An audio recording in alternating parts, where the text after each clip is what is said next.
Aman Jata adalah salah satu tokoh perjuangan berasal dari kampung Kuterintang, Kabupaten Gayo, Provinsi Aceh di masa penjajahan Belanda.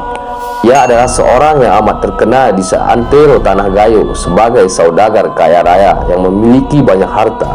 Salah satunya, ia memiliki ribuan kerbau. Menurut sejumlah cerita, Aman Jata dari awal telah menyadari kedatangan Belanda ke Gayo Luas bukan hanya sekedar ingin menguasai wilayah, namun juga ingin merusak tatanan, budaya, dan tak terkecuali akidah dan syariat Islam yang telah tumbuh subur di tanah Gayo.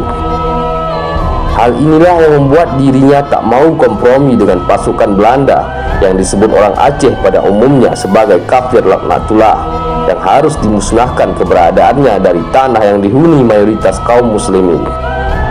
Awalnya, pasukan Belanda mengira bahwa Aman Jata sama seperti saudagar kaya lainnya, yang lebih memilih mengambil keputusan aman dan mau bekerja sama dengan pihak Belanda sebagai mitra untuk menjaga kekayaannya, dan Belanda pun dengan mudah menjalankan misi busuknya. Namun, perkiraan Belanda meleset. Kenyataannya, Aman Jata tak sedikit pun mencintai hartanya.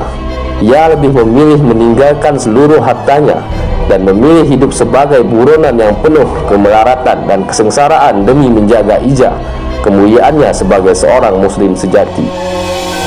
Sikap tak acuh dan ketidaksudian kompromi Aman Jata membuat Belanda naik pitam dan marah besar.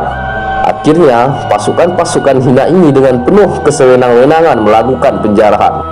Pertama, mereka merampas rumah Aman Jata dan dijadikan Bipak sebagai pusat pemerintahan Belanda selama 4 bulan di Gayo pada Maret-Juni 1904.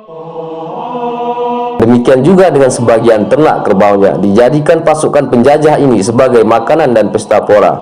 Namun, sebelum penjarahan ternak ini dilakukan Belanda, Aman Jata terlebih dahulu mengusir sebagian besar kerbaunya ke arah hutan belantara Kampung Gajah, Kecamatan Pining. Pelarian Aman Jata tidak hanya mengorbankan harta, seluruh ahli pamilinya ikut terimbas atas sikap perlawanannya. Namun hal itu tidaklah menyisakan sedikit pun penyesalan bagi Aman Jata. Iakah memilih jalan benar dan memberikan pelajaran yang amat berharga bagi generasi-generasinya dalam menyikapi penjajahan, bahwa tidak ada istilah kata runding bagi tuan rumah kepada para maling serakah, dan tidak ada yang lebih berharga daripada iman. Dari berbagai sumber, Aman Jata tidak hanya terkenal sebagai saudagar.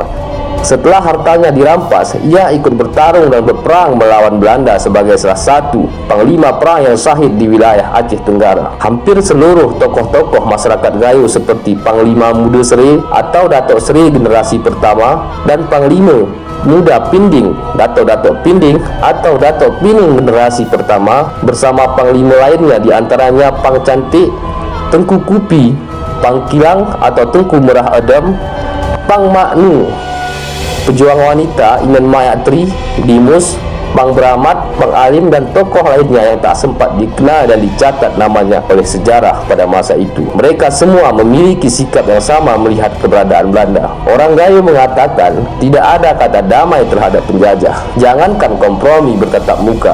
Melihat bekas kaki Belanda saja para pejuang mencincangnya. Haram, kata pejuang Gayo, bersalaman dengan tangan penuh lumuran darah. Hanya ada satu kata, sebelum kaki penjajah enyah dari bumi pertiwi, maka tidak ada pilihan terbaik selain perang, dan perang, membunuh atau terbunuh. Pada masa itu, saking kuatnya daya juang perlawanan tokoh-tokoh pejuang Gayo, tercatat di setiap pertempuran Belanda tidak pernah menang. Siang dan malam pasukan Belanda digempur habis-habisan. Sedikit lengah mereka akan dihabisi sampai mati. Bahkan dalam catatan Belanda, Gayo merupakan salah satu wilayah medan perang yang paling mengerikan yang pernah mereka hadapi. Karena tak mampu melawan para pejuang, pasukan kafir Belanda pengecut ini malah mengambil tindakan yang menjijikkan. Mereka membunuh orang-orang yang tidak berdaya seperti anak-anak dan wanita. Hal ini terjadi di beberapa benteng yang diserbu Belanda pada serangan pertama ke tanah Gayo Alas pada 1904, seperti Benteng Tampeng, Benteng Gemunyang, dan Benteng Kutareh di tanah Alas. Demikianlah sekelumit kisah tentang Aman Jata. Di Gayo Luas, para pejuang lahir dari berbagai kalangan, ulama, saudagar, pemimpin kampung, dan lainnya.